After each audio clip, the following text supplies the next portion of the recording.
Yeah. So this is as you all know, this is a demo session. So I'll just be covering of what things we are going to cover in this particular 1 to 4 course. Okay, this is the fundamental course of RHC paper. So you have 3 papers to clear your RHC 1 to 4, 1, 3, 4, and then the Ansible paper. So here, this is about me. Like I've been working in Linux since RHEL 4 days. So this is back to 2007. So I've seen Linux growing, from RHEL 4 to now RHEL 8, and every Linux, it goes through a cycle of around 5 years. I'll show you how the cycle is for an operating system cycle. And I've also implemented many Linux projects like here abroad a lot. And uh, yeah, that is about it. That is about me. So this is a gist of what we are going to cover in Linux, or what this course is about, RH1 to 4, or or people also call it as the SA1 course, System Administration 1 course. So this is a very fundamental course. So this is just to get your hands dirty on Linux, get to know the operating system, create files, delete files, uh, uh, do archiving, change permissions, and traverse around the file system, what file systems we are using, see what operating system we are using, what kernels we are using. So that is what this course is all about. Create users, of course, create users. So there's a section for everything. So here, so why RHC? So RHC is the most renowned certification when you enter into the Linux world. So as I mentioned earlier, I think I was speaking to someone that time. I mentioned that we have the LPI certifications as well, and we have the Linux Foundation certification, the SUSE certifications, Debian the CompTIA certifications.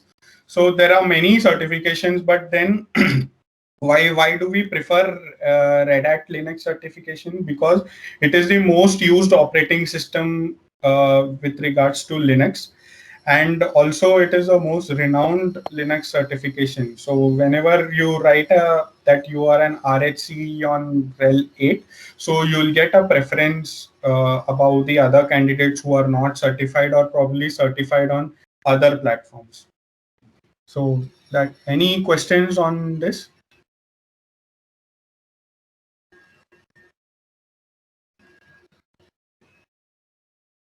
Hello, was I audible or? Yes, yes, sir. Yeah, let's keep this very interactive. So wherever you feel you have to ask questions, please ask questions. Okay. So this is the first chapter. So this is about accessing the command line.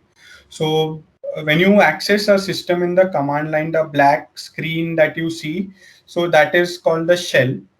So this is the latest shell that we use since RHEL 4 is the Bash shell.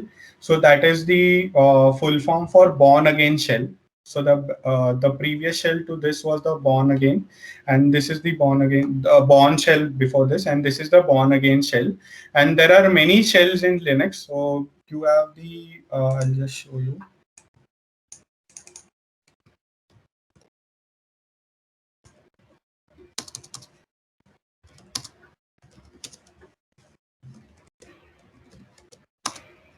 See, these are the shells that we get in Linux. So this is the oldest one, SH shell, and then the second one is the Bash shell, and there are other shells, the C shell and KSH shell. So now no one uses those shells because Bash is the latest one. So you get the Bash shell. So the shell is nothing but a place that you interact with your operating system. So this is where I list the number of files that are there. So I am asking queries to the question, I'm interacting with the system. So this shell helps me to interact with the system. Okay, so this is the Bash shell. And And when you are working with a virtual environment, so you get something like this. So this is called a virtual console. So in production environments, what happens is you have physical servers also now. So now the system that we are working on, this is a virtual machine. So we have a virtual console. So suppose you are working on a physical machine. So you have something called as a physical console. So physical machine, usually we use Dell machines and HP machines. So the console program that the uh, Dell machine ships with is called the DRAC, and the console that the HP machine ships with is called the ILO. So what happens is you can do all the power management and other maintenance tasks. Suppose you rebooted a system. The system is stuck now. It is not on the network for you to troubleshoot. You cannot access the system, right? Until and unless the system is on the network and you're on a remote site. Suppose the server that you're accessing is in the US and you're managing it from India, and you reboot the system doesn't come up. So now what happens is, in older days, like when we did not have the console, we would have someone in the data center to check what exactly he or she can see on the screen. We had these operators and all. So now, since the last 5-7 years, we have this unmanned data centers. We don't have anyone managing the data centers because we have something called as consoles. So what happens is, there is a different hardware on every server that is called the IPMI module. So what happens is, it provides a web-based interface to your program that runs on a separate network. So suppose your management interface is not there, so you can manage your server or troubleshoot and bring up your server using the console. So it is mostly used for troubleshooting. Then the GNOME desktop environment. So the desktop that you see, so this is the desktop environment. So this is GNOME environment. So this is similar to what you see in Fedora. So this is all the GUI based interface. So in servers, you will hardly be able to see the GNOME environment, but it is, good to know thing. Any questions on this? No, sir. Okay. No, sir. Okay. So the next chapter we are going to learn is managing files from the command line. So the very first thing is you need to understand the file system structure. So for example, if you see over here, so we have different file system structures. First is the so if you go the root file system, so slash, this is the root, this is the parent of every other directory that you see over here. So this is the root file system. So then you have the bin. So every binaries, so binaries as in the programs that are to be executed by by the non-super users, you will find it in bin. And all the binaries for the super users, you will find this in sbin. So super users binaries is sbin. Then you have the boot file system. So here you have all the bootable files. Okay, so if you go to boot, so these are all the init RAM FS. We'll cover what init RAM FS is and what the bootloader is in the later stages of this course. So all your boot files, suppose I install a new kernel. So the RAM FS that is there for that particular kernel, it will always go inside /boot. Then you have the dev directory. So if you go to /dev, you have all the interface files. Like if you see all the disk files that are there, it is over here. Your TTYs, the sessions that we are on, these are called TTYs, the terminals that we are on. So if you see, we are on TTY2. Okay, so this is the terminal.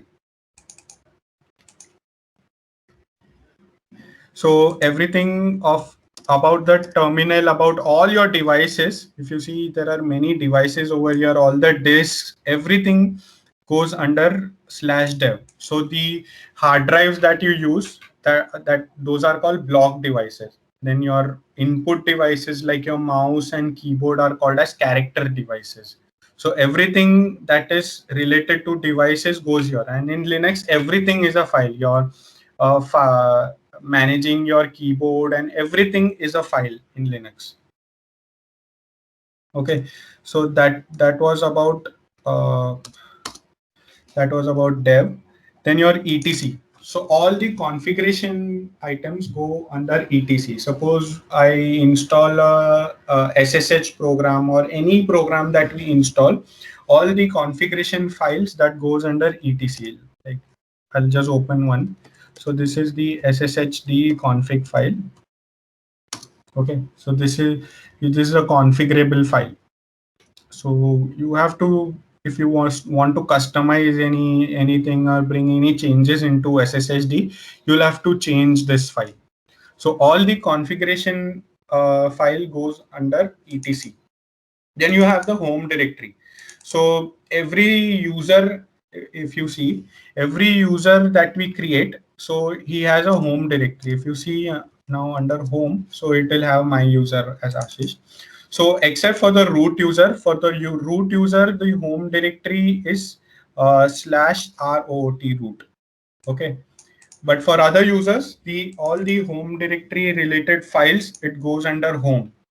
Then your lib, if you are on a 32-bit system, all the libraries that are there, suppose you have an HTTP server running, it has an HTTP package, and there are libraries that are there. That is the actual code that is required to help your system to or help your particular service or an application to run.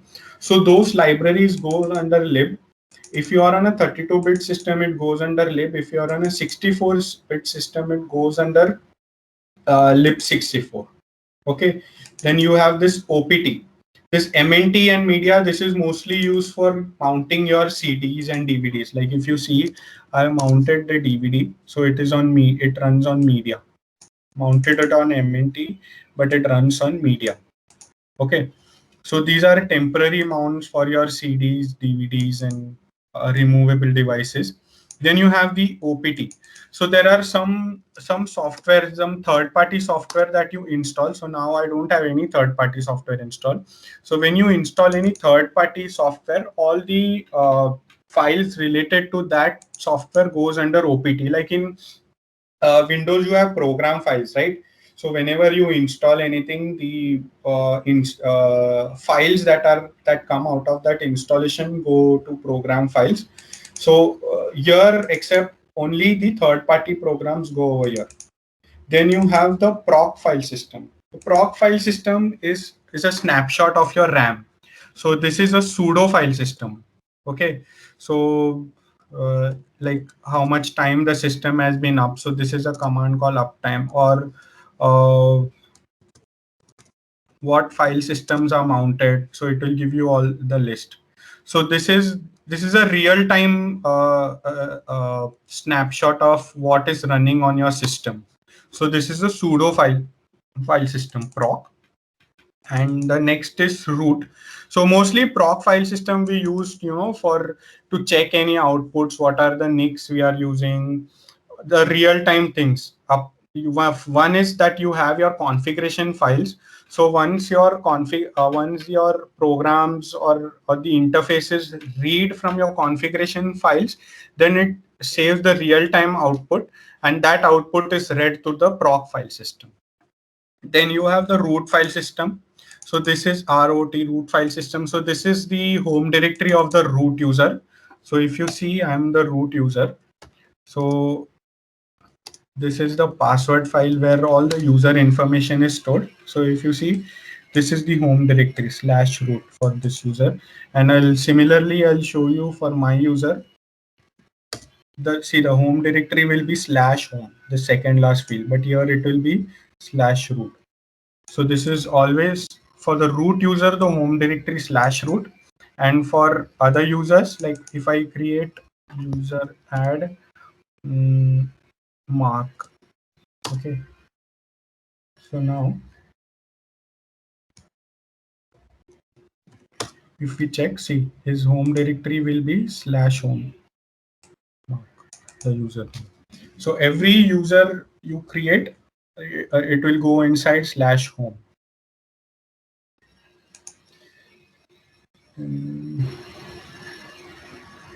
Then we have this RPM. This is something I created. So the run. So suppose you have a program running. So all the running, like the every program that we run, so it has a PID. See, look over here. So every program that we run, we have a PID, and the PID is maintained over here. And when we start a program, that script usually looks at this file. See, if you see, the MC is running, and this is the process ID 1033, and the same you can see over here in MC log PID.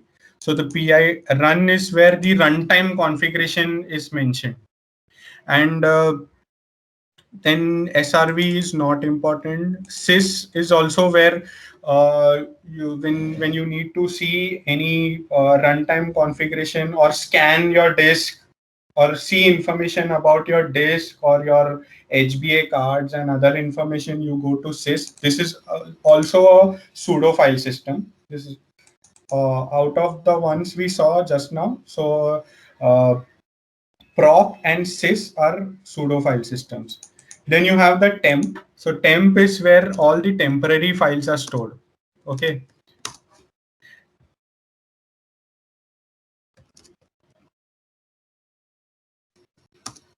See here. So whenever you run a program, so all the temporary files are stored over here. So it is not a very good idea to store your important data under temp, because whenever people housekeep or remove files that are not required, they first target the temp file system. So all the temporary files only should go under /tmp.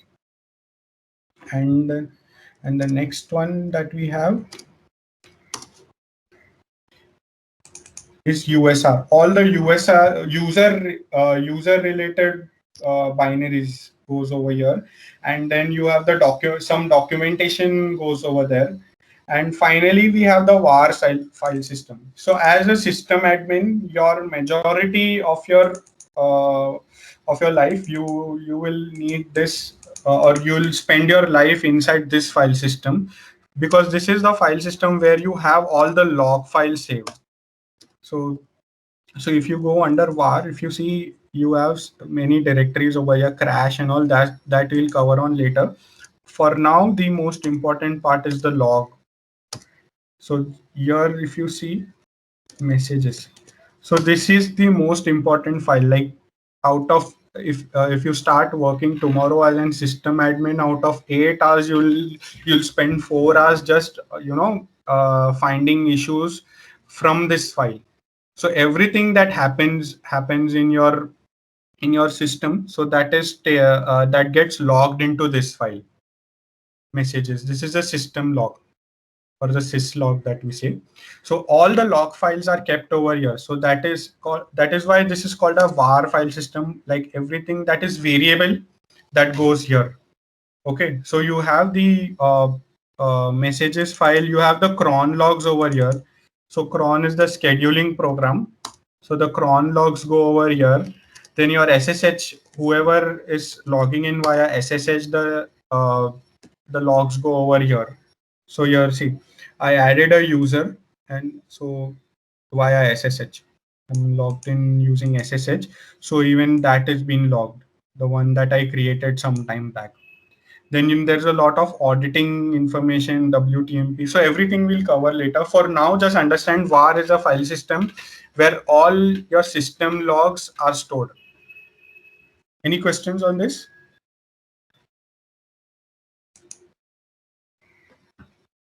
No, sir. Okay. So this is the end. So this structure is fixed, right? Not only for Red Hat Linux. If you go for Ubuntu or any other Linux, so this is a what you call it as like an ISO standard. So every Linux system will have the same file system hierarchy. So it is called the FHS hierarchy in Linux. So this is one thing. So secondly, we'll be going on identifying file types, like what type of file it is. Like if you go to file and you check messages, so it will tell you it is an ASCII file. So it's a text file. So if you go to any binary, like which config let install, yeah. So if you don't know what kind of file it is, so you just give it the path.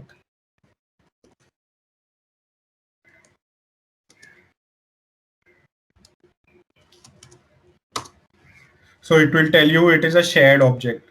This means it is a binary. Okay.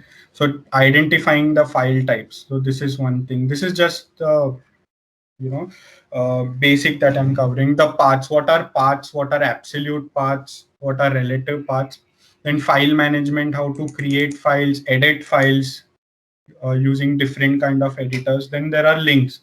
This is like a shortcut that you create on Windows. So these are called links. In Linux, there are soft links and hard links. So we'll cover that as well. Then manual pages.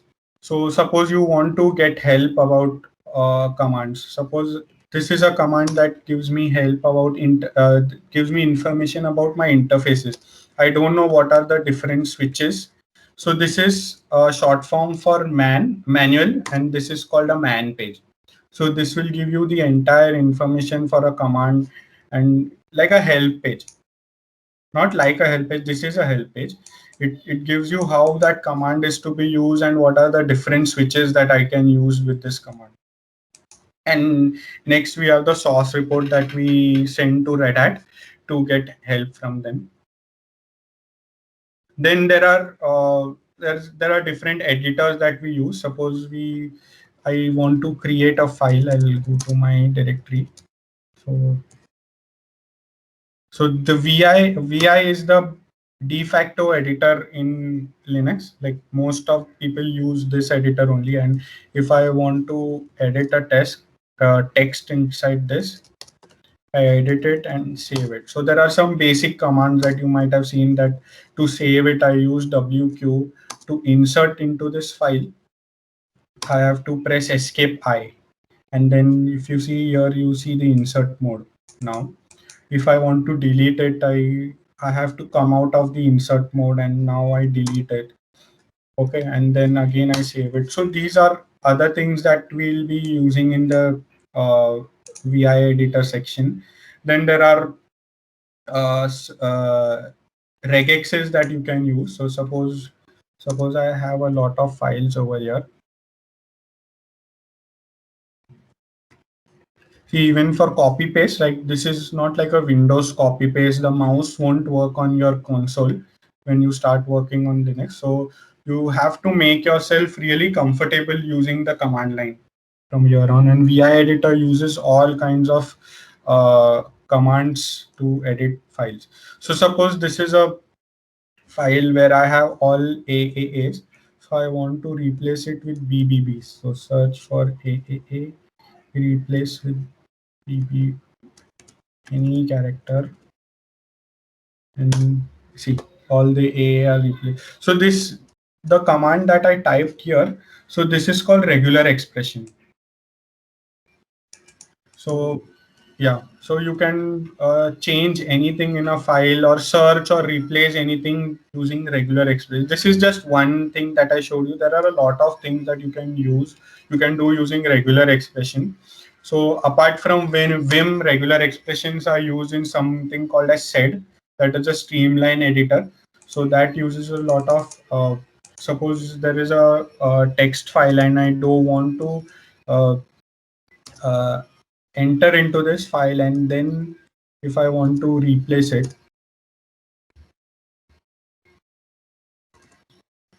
I search for BBB and replace it with C. See, this is how. So these are all, this is a regular expression. So we can use this regexes in this streamline editor. Like I didn't have to go to that file or open that file to change it. So this is just on the command line. If you see, the file still has the BBB text, and if I want to actually change it, I have to do it with -I.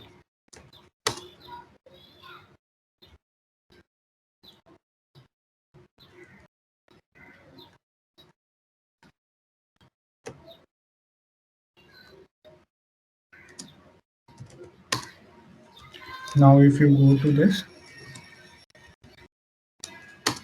everything is CCC instead of BBB. So you have to put I to replace it. So this is a shell scripting part. So we'll touch upon it later. So and IO redirection. Then there are pipes. So this character that I was using over here to replace it. So this is called a pipe. So what happens is the output of the cat command cat a.txt. So it is stored in this pipe, and it is then sent to the sed command to replace it.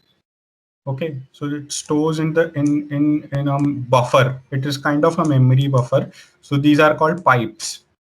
And IO redirection. So suppose I have this file and I want to redirect in say b.txt. So this is called redirection. Like I'm telling it to not display it on the screen. Instead I'm asking it to send it to another file, and it is called b.txt. So it is send the output to b.txt. So there is three types of redirection that we have. Standard input, standard output, and standard error. We'll see all of those in this section. Then this is the local users and groups. So the I showed you, right, creating a user. So we'll see a lot on that, how to create users, how to lock users, and what are the different files with respect to user management, and sudo. So by default, all users don't have permissions to run certain commands. So sudoers is one thing that we provide them the rights to run those commands. So that is something we are going to have a look in user management. And then we have password aging. By default, you should set a password. If you see change, this will tell you that my password expires never. But this is not a secure thing to do. So there is a policy that we have to set so that the account expires after 30 days. So it is always advisable for users to change their password in 30 days. Some companies have 45 days. So we will check that as well. So any questions still here? No, sir, you can. No. You're getting right what we are covering till now, or people are sleeping? Don't know. Where are the others? Like, are you at getting like what things we are going to cover in this, or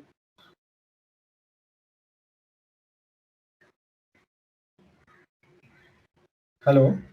Am I audible? Yes, sir.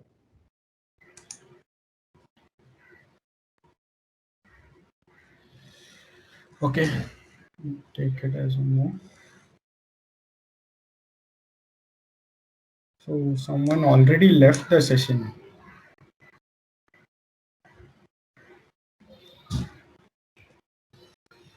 Okay, so these are now the next section we are going to see on permissions. With every file in Linux will have a permission, like the one that we created. Yeah, if you see the RWRRR, so these are called permissions. So there are three sections. So this is for the first three is for the user, the next three is for the group, and the next three is for others. So R is read, W is write, and there is another one called X. So since this is a text file, we don't need an execute permission on this. So we'll check that as well. So we'll see extended attributes a bit later. Then we will see SUID, GUID, sticky bit. These are some special permissions that we are going to cover. Then processes. So everything that you see on this system is a process. Everything that is running is a process. So every process has different states. If you see this command over here, So you'll see that there are different, like there are at one moment you won't have many, like thousands of processes running. There will be only one running, and then the others will be in sleeping or stop state. Okay, or sleeping because they don't have any activity to do as of now, or they are waiting for a resource, waiting for a CPU resource or any IO resource, waiting for memory, or waiting to read a file. So those go in sleeping state. And the stop state, like when I kill a process or when it is gracefully stopped, so it goes in stopped. And this is a bit advanced, it's called zombie. So what happens is every process that you see, like if I go SSHD, so every process has a parent process. So this is the actual process ID, this is its parent. So how do you identify its parent? This will always be one. For any process that you see, this will always be one. Okay. What is the other process in syslog? Okay, see, this is the parent process of syslog. So this will always be one. So suppose someone intentionally, unintentionally kills this one, so this process becomes a zombie process or an orphan process because you killed its parent. Like in real life also, right? If you kill suppose there's a family, you kill the parent, or the parent dies for some reason, so the child becomes orphan. So that is uh, similar to what is happening over here. So that is also called as a zombie process.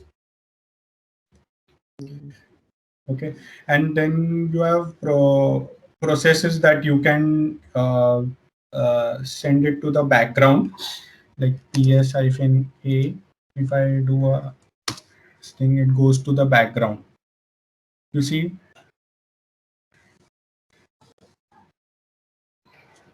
this has gone to the background.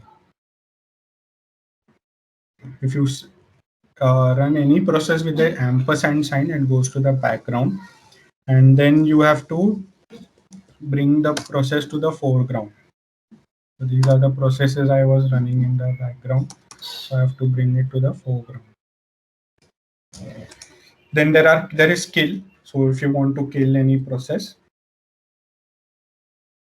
then what are daemons? So whatever you see a running process is called as a daemon. So in Linux terms, you'll always hear people talking about this daemon is not running, that daemon is not running. In systemd, that is governed by something called as systemctl. SSHD. So SSHD is a daemon. So SSH is a process, and it is always postfixed with D, which stands for a daemon. So if you see it says SSH server daemon. So daemon is nothing but a long running process. Okay. And systemctl, this is the program that we use to check the status of services, or to stop a service, to start a service. So this is the like if you want to see systemctl status syslog. See, syslog is currently running. I can see the status. I can stop it using systemctl. If I see the status, it is shows as stopped. You see here it is dead. And then I start it again using the same systemctl command, and now the process is active. Okay. Then you have this something called as logging. So as I told you that we have this where log, where all your log file goes. Okay, so suppose you have the system writing on messages indefinitely. So someday you'll have your file system filled up, right? This is static space. So how much is it? This is 18 GB. So somewhere down the line, probably in a month or two, when you have a lot of log files being written on these messages, you'll eventually run out of space. So you need to have a mechanism to truncate the logs, probably that are older. So for that we have something called as log rotate. Log rotate, and here we have syslog. So see here, what it does is it rotates the file. These are the files that it is managing. So it runs every day, and then it rotates the file. Okay, so since the server is just installed today, you will not find any zip files over there. But tomorrow, if you see, if it reaches a particular limit, it will rotate it. So that is provided over here. Okay, so it rotates weekly, and it keeps 4 copies, like messages dot 1, 2, 3, 4. Okay, on the 5th day, it will go ahead and delete the first one. So this is called log rotation, and journal CTL is your logs that are there on the memory. So if you see hyphen xf xe, this is, if you use xf, it will go on updating the logs. So you'll be able to see what exactly is going on in the system. So see, I had stopped and start the syslog service, so that is also being logged over here. Stop system login service, start system login service. So everything will be logged in your journal CTL, and then eventually in your messages file. And log rotation, as I told you, that you need some mechanism to housekeep the logs or to delete the older logs, because the system will keep on writing to the log file. So that is log rotation for you. Any questions till here? No, sir. No, sir. Okay. And then we have the secure shell or the SSH. So this is the mechanism how we connect to a server. Like this is the IP of a server. So what I do is I do a connection SSH hyphen L root, and then give the IP address and give the password. So now I'm in on that server. Okay, and this is the sudo terminal that we connect through. So this always, you always get this PTS over here, the terminal. And if you log in directly, like this is the VMware where it is installed. So this is the terminal TTY. So this is always given as TTY. And if I see, if I spawn another session, okay, so you'll see a PTS2 entry over here. So this is called a sudo terminal. So I'll open another session.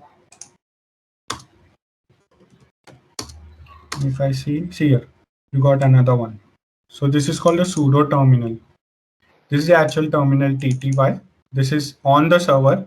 And when you see PTS, you can automatically tell that it is not on the console, it is directly through SSH. Okay. So this is the secure socket shell. So earlier, like pre-RHEL 4 days, like in early 2000s and all, people used to use Telnet to connect to servers. I think in AIX, we still use Telnet on some old servers. But the problem with Telnet is it sends your entire communication in clear text. Now what happens is, suppose this server is somewhere on the internet and I try to connect it using Telnet, and someone comes in between my connection, my server and my connection, so they can encrypt or decrypt the data, right, if it is sent in clear text. So that is why, Okay. yeah, so that is why we now have SSH instead of Telnet. So SSH encrypts your entire communication. If you see the SSH files, it has a lot of algorithms that does all the encryption part.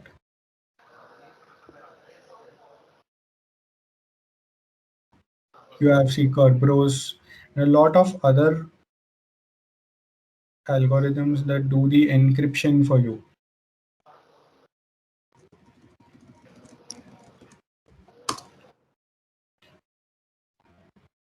A lot of ciphers are supported, DES, and a lot of other ciphers are supported by SSH.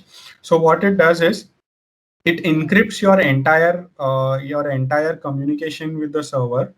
So the man in middle attack or whoever is trying to attack you, so he won't be able to decrypt it, as in what things you're trying to communicate with the server, or the commands that, suppose I'm sending a password through SSH when we are authenticating. So we are sending the password through network, right?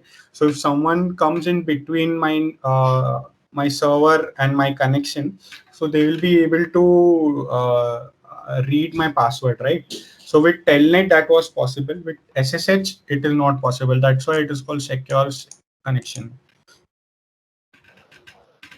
Then you have your networking. We have the interfaces. So we'll cover how to configure these interfaces. So these are all interfaces. How to configure what is the loopback interface, and there is this configuration file that we have.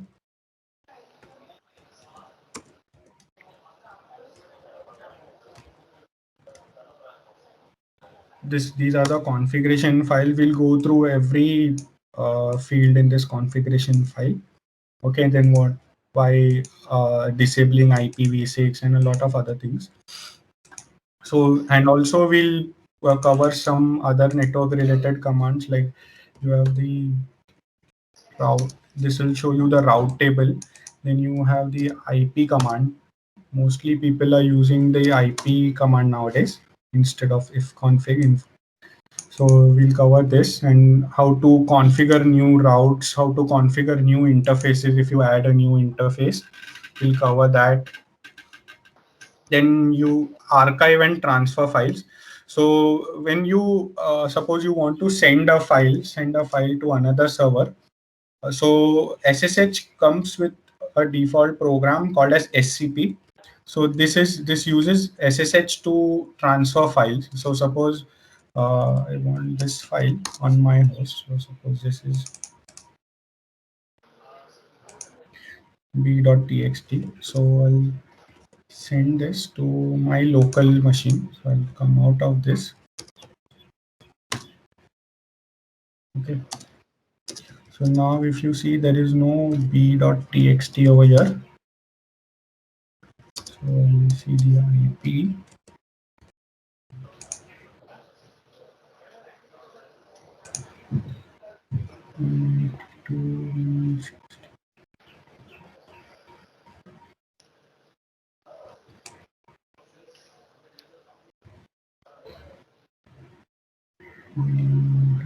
A lot of interfaces over here.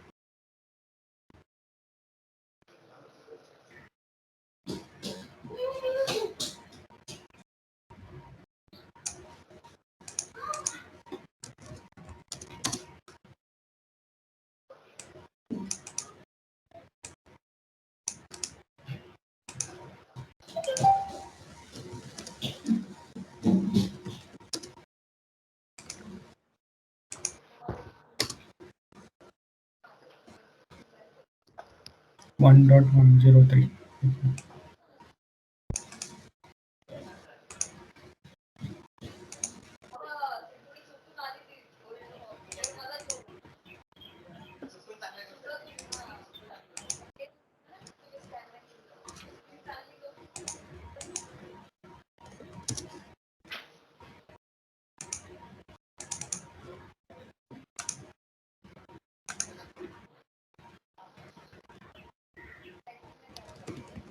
Username.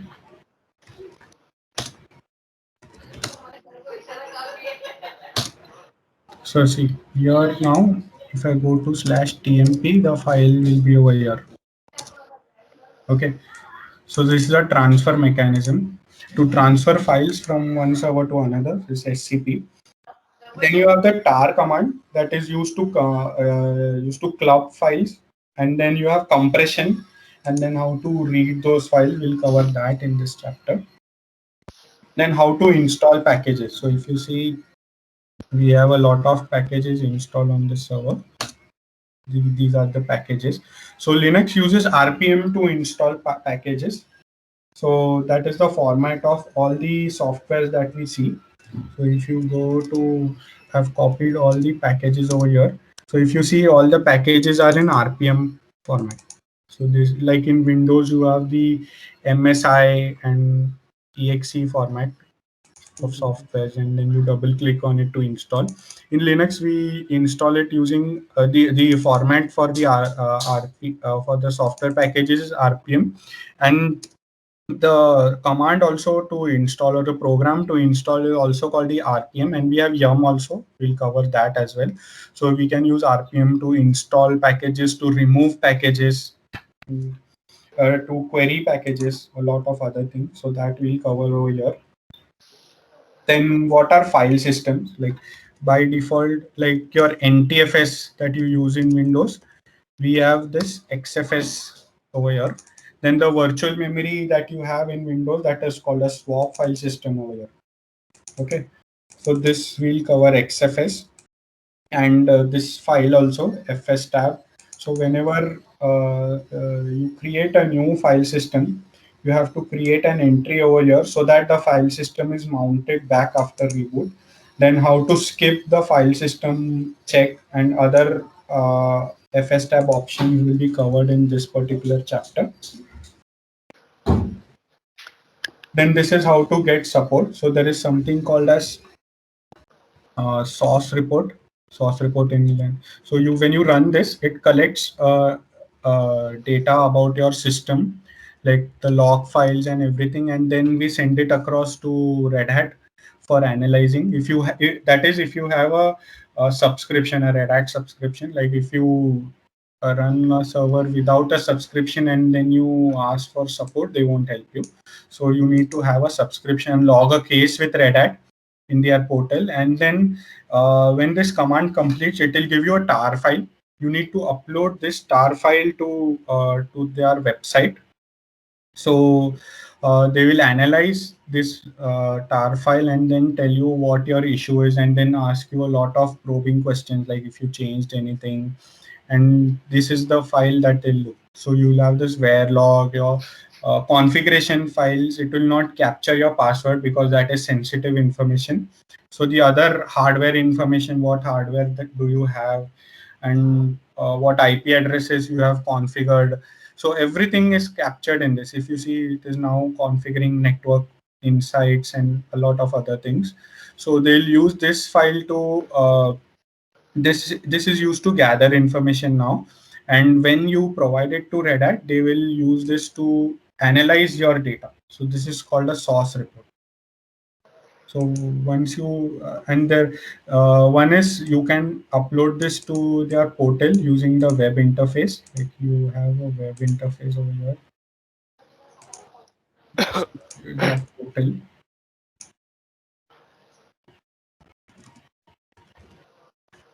This is their portal.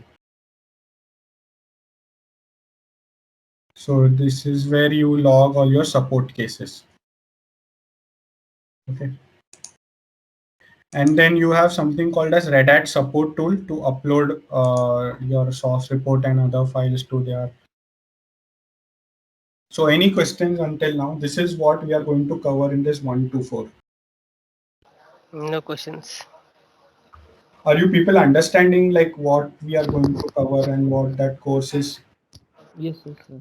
Yes, sir. I understand little bit, but somewhere it's good bouncer for me. But Yeah, when so I start, once we start learning, so it will no be problem. The doubts will be cleared. So moving on, like uh, advantages, I don't see any disadvantage in learning Linux. Only thing is that you need to keep on learning. As I said that uh, uh, with Linux, there is a you open the doors to a lot of open source softwares as well. So you need to keep on learning. Like with then someone was talking about DevOps. So once you learn DevOps, then you once you learn Linux rather, then you'll have to go to some DevOps tool like Git. Ansible is already there over here. Git. Then sometimes you will want to learn Puppet or Jenkins or some other DevOps tools. So the learning is there, continuous learning, and you will have to keep on learning. to keep yourself up to the competition. So that is there. So I don't see any disadvantages with Linux. Only thing is that you Have to you upgrade yourself. yeah, you'll have to keep on upgrading it. And yeah, probably like initially even when I started, I did not like the command line, but now I'm addicted to it. So that is one, yeah, I don't call it a disadvantage, but it is a good thing. And this I already covered, right? So there are so many other players in the certification line. Like you have this Linux LFCS, this is called Linux Foundation System Admin. So very less people, like in the entire population, I think probably less than 1% go for this LFC. Most of the people go for RHC. Then you have the Oracle Linux certification. So if you, one another thing is, initially like until rel 7 starting days, so you had CentOS. You might have heard about CentOS also. That is a community version of the Red Hat version that we are running. So now recently in the last 3 or 4 months, so Red Hat, after IBM has acquired Red Hat, so they have cut ties with CentOS. So now the community edition is no longer there, since I think CentOS 8.3 or 8.4, the older versions are there. So once you learn Red Hat Linux, so you will be able to handle CentOS Linux, you will be able to handle Oracle Linux also, and to a good extent, you will be able to handle SUSE Linux also. Okay. Okay. So then you have the Linux Professional Institute exam. So this is also a good certification, but I don't see many people going for it, even for CompTIA. Maximum I have seen people going only for the RHC certification. Okay. So for that certification, we have to give the exam Yeah, right. during this course completing. Yeah. Or it's an Sorry. it's included in this course. Yeah, it is. So this is the hiring that happens for Linux admins. If you see the top 10 companies, so Amazon Web Services, so they recruit around 34% of the market. This for Linux. So it has a very big market, Linux. So even if you don't want to get into DevOps, but and you only want to be a system admin initially, you still want to have, still need to know Linux. Even if you go to cloud, some part of your career, you still need to know Linux. Or if you go into development, say you want to develop a driver or something, a device driver or some kernel development, so unless and until you know the operating system, you cannot develop any feature, right? So the field is diverse. Like once you know the operating system, then you can pick and choose what you want to, or where you want to go as per your liking, and then there is one where the fun starts. So here, this is another important part. So, sorry. I have one question. Yeah. For that certification, we have to pay the fees. For the logistics part, like the fee part and what is included, This you will have to check with the center directly. okay. Because I don't have view of what you have paid, and I just have this job of teaching you till this what you need to know for the certification. Yeah, hi Ashish, Tom here from Radical. So this regarding the certification, okay, so this is actually once you're done with the course, we will have RHCSA and RHC. Okay, we will give you the questions and everything, so we can practice it over. And the certification fees is different. Okay, so that is 16,500 plus tax. So that will give the some discounts and all other stuff. And in this particular course, you will get the books, authorized Red Hat books, as well as you get the complete training, RSCS and RSC training. Okay, and we give the authorized book forms and everything, and also you get some goodies like Red Hat bags. Okay, these are all included in this one. So Ashish will take care, complete end-to-end training on it's a role-based training, I would say, like, so whatever the system admin is doing, so most of the practicals we do, and we guide you to the RSCSA and RSCE. Okay, the exam part Means particularly. after completing the course, we have to give the RSEL. Yeah, RSCSA means system admin. SA1 and SA2 will cover, and SA3 part will cover the RSCE part, basically the Ansible part. No, it's I think that now after completing this course, Yes, you are yes. going to give the certificate for us. Yeah, we give the course completion certificate and the internship certificate it- for 6 months. Okay, we give the internship certificate with the projects and everything we mentioned. But this is a global certification. We are talking about RSCSA and CE. It's a global certification. Okay, so that we will be we will give you the complete. Even right now you can appear from home. Okay, like, or we have in Pune we have center we have a Kola system where you can it's a Red Hat Kola system. Okay, where you can directly appear for the exam, or we will give you wherever you want. Okay, we will be able to schedule it. Okay, if you want to appear in Kochi or Mumbai or Pune, any or locations, we will be able to schedule it. Okay.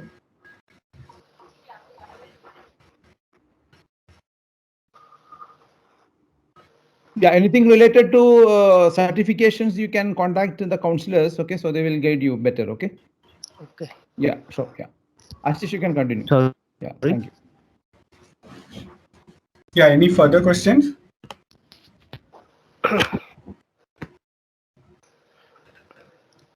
Hello? Hello. Yeah, any questions, or we can proceed? In this course, your hello. Yeah, please go ahead. Complete given knowledge of VMware. VMware? Hmm? No, VMware is not covered in this course. This Okay, is only this is pure Red Hat Linux course. okay, only are it 3 paper. Yeah, VMware is not covered in this course. Okay, Docker, Kubernetes, any. No, so there is an introduction to Docker, but Okay. that is the very basic of it. But Kubernetes and Docker, those are different courses Okay. altogether. Yeah, this is a pure operating system certification. For Okay. Kubernetes, you have a different certification, or if you don't want to go with Red Hat for Kubernetes certification, there's a different Kubernetes certification. Okay, Kubernetes certified, yeah, system admin.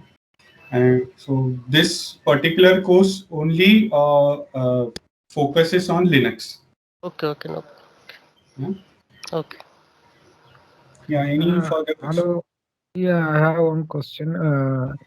In the beginning, you said two hardware components like Dell systems and HP for installing OS parts. So, for enterprise side, who will take care of this installation, configuration, everything? Is Linux administrator or someone from HP or Dell team?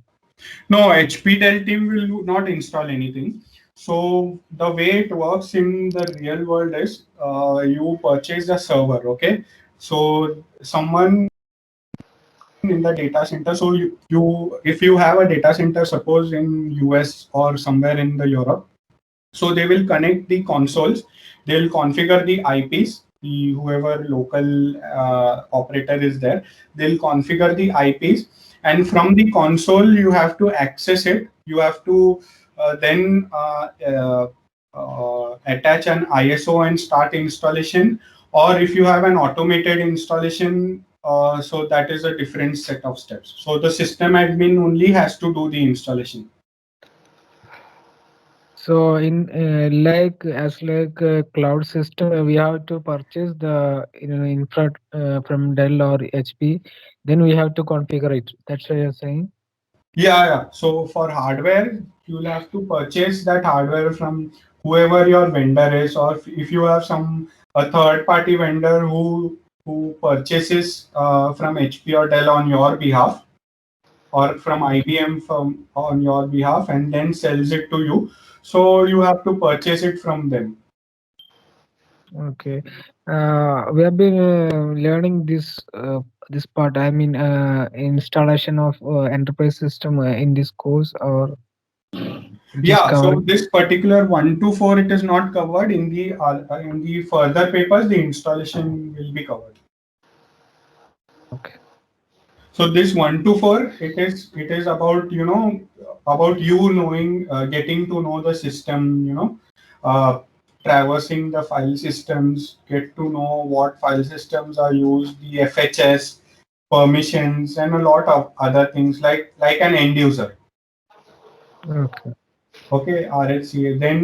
Then once you clear this exam, or once you are comfortable with this, then you go ahead, you install the system, and you start doing the tasks as a system admin. You configure a bit of services, and then in the third paper, once you configure the services in the second paper, in the third paper, then you do all of it using Ansible. Because unless, see, Ansible or any configuration management or any script, it is no magic. So if you don't know something, something manually, like if you don't know how to configure or install SSH program manually, you cannot write a script or an Ansible playbook for it. So that is how the course is structured. So first you learn how to do those things manually, and then you automate it using Ansible.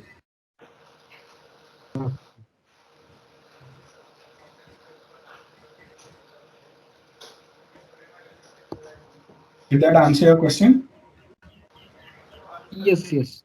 Yeah. I'm done. Yeah.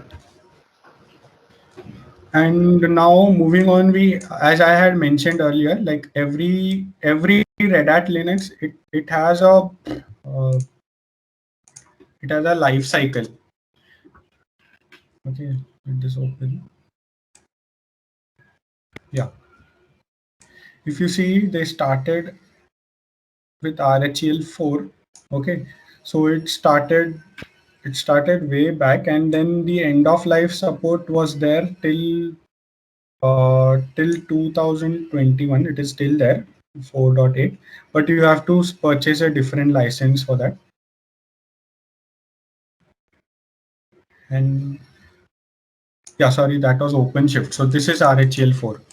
So here it started in 2005, and it is already ended over here. So this is end of life. Once you Red Hat releases a version of Red Hat, so that is called as general availability, or people also call it as GA. Okay, and once it is generally available, it declares like till what time it is supported fully. So that is this column. So if you see this, every software, it is there until 4 or 5 years. You see this 2009, the full cycle ended, and then you have to purchase maintenance support. So after this they don't develop a lot of features into the operating system. They'll only give you bug fixes after this full cycle. So then this is for RHEL 4. Then RHEL 5, it started from 2007 to 13, and now all of these are in extended life cycles. And if you see 7 is still ongoing, and the latest version of 7 is 7.9. If you see this over here, so it is currently not in end of life cycle support. So it is in 2026. It will go in end of life cycle support. If you see the others, it is already in end of life cycle. So most environments nowadays have 7, and a lot of people are moving to 8. So 8 is the newest one. So this end of life cycle is now it is way back. Now it is 2029, and the full support is there till 2024. So the latest one is 8.10. So this is the life cycle of every Red Hat operating system that it created. That Red Hat 4, it went on to 4.9. 5 went on till 5.11. This was the longest operating system. And then they literally had to push people to use RHEL 6, and the same happened with 6. They had to push people to use RHEL 7. 6 was also pretty stable, and there were a lot. The reason being, there were a lot of architectural changes going from RHEL 6 to RHEL 7, because the RHEL 6 operating systems, I'll show you a bit later in the course, they use a different style. This is called the SysV style.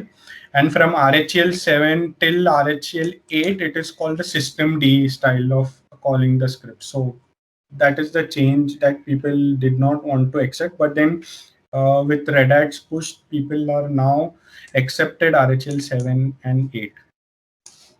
So this is the life cycle of every Red Hat version that is there.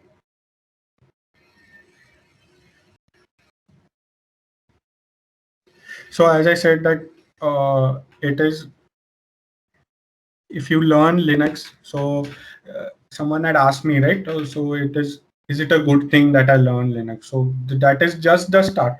So Linux admins are needed everywhere. So even if you're a virtualization admin, you need Linux knowledge. Even if you are a cloud admin, you need Linux knowledge. If you even are a developer and you develop things on Linux, you still need Linux knowledge on that. So that is the bare minimum. So if you see this chart over here, see the Red Hat market. It is 76%. This is an old one. This might have increased. And SUSE is 17%. And Canonical. Canonical is Ubuntu. Might have heard about Ubuntu. So that is around 4%. That is because a lot of people use Ubuntu desktops as well.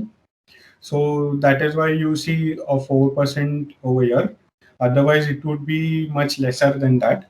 So if you see, more than 70% market is captured by Red Hat. So that is why it is very important to do this certification. And what are the certifications available? So this is also pretty important. The SA1, this particular slide that we are talking about, this is RH124. Then second, you do the RH134, a bit advanced than the 124, where you configure services and a lot of other things as a system admin. Then for the RHC, you need to appear for this 294, which includes your Ansible paper. Then once your RHC, because see, this is the certified engineer, and then going forward, if you want to become a Red Hat certified architect, so you need to pass 5 out of these papers. But the catch is, to appear for any one of these 5 papers, you need to have a RHC certification. So it is the foundation of every certification, the one that we are learning.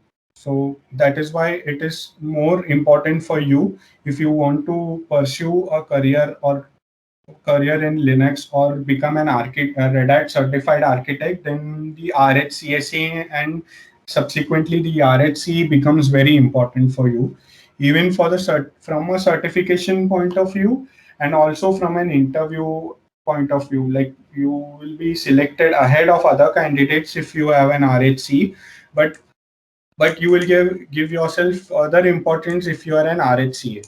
So these are different aspects of the operating system. Like RH342 is diagnostics and troubleshooting.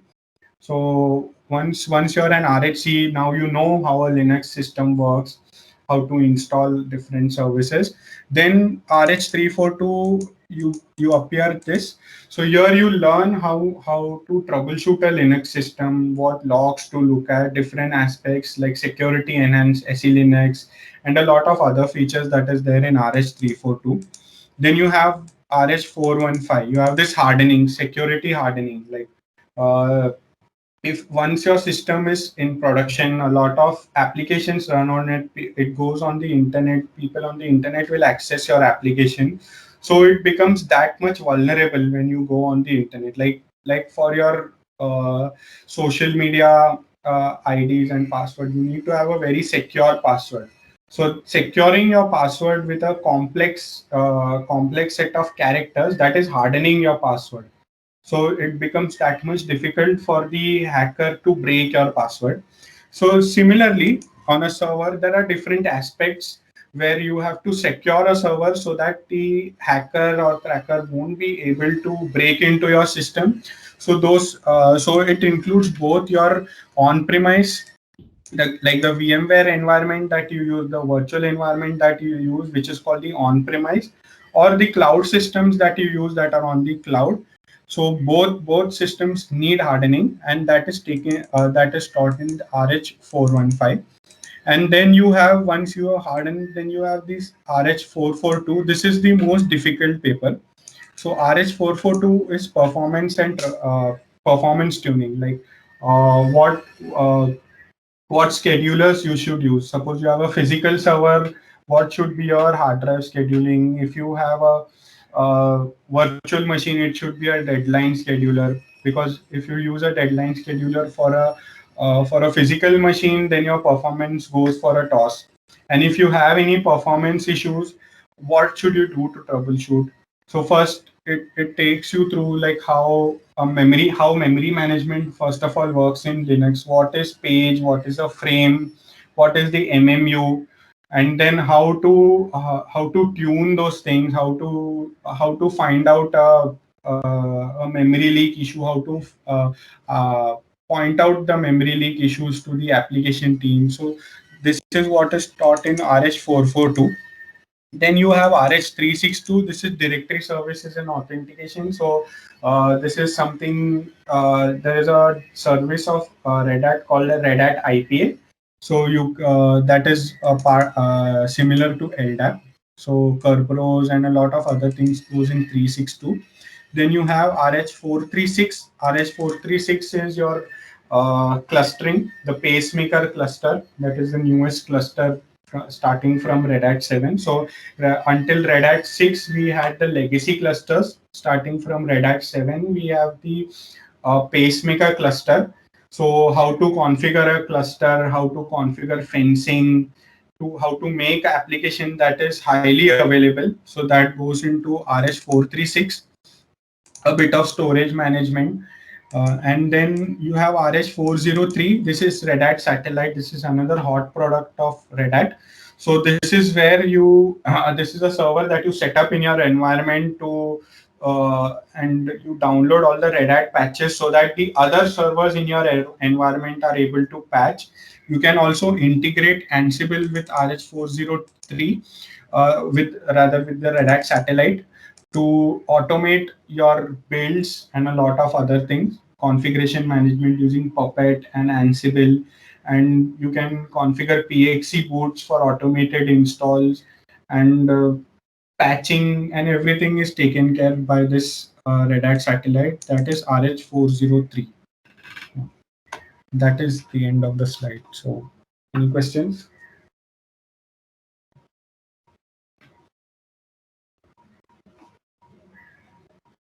Hello? No, sir. No any question.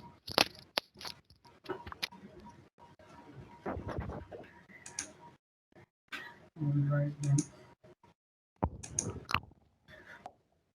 Thomas, I think we are done for the day today with the demo sessions.